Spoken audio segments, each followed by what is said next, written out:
Hi, I'm the history guy. I have a degree in history. I love history. If you love history too, this is the channel for you.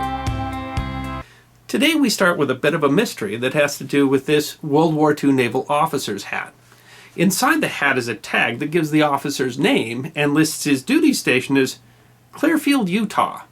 And that's a bit strange, because why would a naval officer in the Second World War be stationed in Utah, hundreds of miles from the ocean? The answer to that is that the U.S. Navy built a supply depot in Utah, Clearfield Naval Supply Depot, near Ogden. And it might surprise you to know that by the end of the war, Clearfield was the largest naval supply depot in the world. But before we ask why the Navy put a supply depot in the landlocked state of Utah, let's talk a little bit about Clearfield Naval Supply Depot. The U.S. Navy was already in a building phase when Japan bombed Pearl Harbor, with nearly 350 major combatant ships.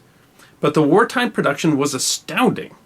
By 1945, the Navy was the largest in the world, with nearly 1,200 major combatant ships, including 27 aircraft carriers. All these new ships and planes and sailors required more depot space to supply them. The Navy built ammo dumps, they built fuel depots, and they built 8 new general naval supply depots, including Clearfield. These depots would acquire necessary supplies like medical supplies or aircraft repair parts. They would warehouse them and then forward them when needed to the forward supply depots or the ships at sea. The construction took just 10 months, from June of 1942 until the depot was dedicated, April 10th of 1943. The $37 million project covered 840 acres and required an astounding 159 million cubic yards of new construction. Workers poured 228,000 cubic yards of concrete, laid 40 miles of new railroad track, paved 13.5 miles of new road, and built 48 large general storehouses, 13 heavy material storehouses, and 56 aviation supply storehouses, altogether totaling more than 8 million square feet of warehouse space.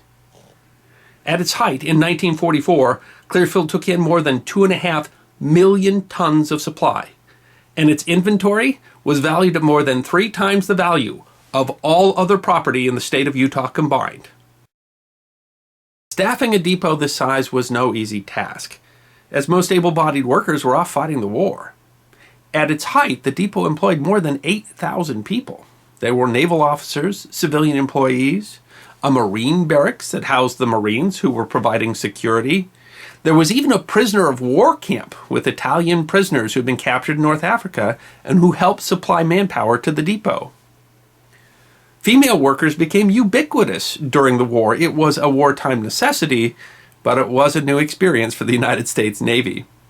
When the depot faced absenteeism problems, officers found out it was because the women were leaving during the day because that's when they needed to do their shopping. And so base officers worked with local businesses to extend their hours and opened the base canteen to the civilian workers. Clearly, it was an impressive facility, but we still have not answered the question of why the Navy wanted 8 million square feet of warehouse space 750 miles from the ocean. There were practical reasons to choose Clearfield. The dry climate was good for storage. Clearfield was close to the main line of the Union Pacific Railroad, and Hill Army Airfield was also nearby, making the location a good hub for transportation. But the real reason was the nature of the enemy. After Pearl Harbor, there was a real risk of a Japanese naval attack on the west coast of the United States. Any of our major ports could have been a target, and if Japan wanted to attack a port, supply would have been one of their primary targets. At 750 miles from the ocean, Clearfield was outside the range of Japanese carrier-based aircraft who would have been attacking from the Pacific Ocean. Clearfield was close enough to all of our West Coast ports that it could supply any of those ports in a day by rail, but was itself far enough from the ocean to be safe from Japanese attack. That is the unique role that the state of Utah played in the war in the Pacific. Clearfield Naval Supply Depot was phased out in 1962, but it didn't go empty. The warehouse space was taken over by private firms, and today the area known as Fremont Center is a major hub for warehousing, manufacturing, and distribution, some in the original depot buildings. We sometimes forget that wars are not so much a contest of sailors and ships, but of economies.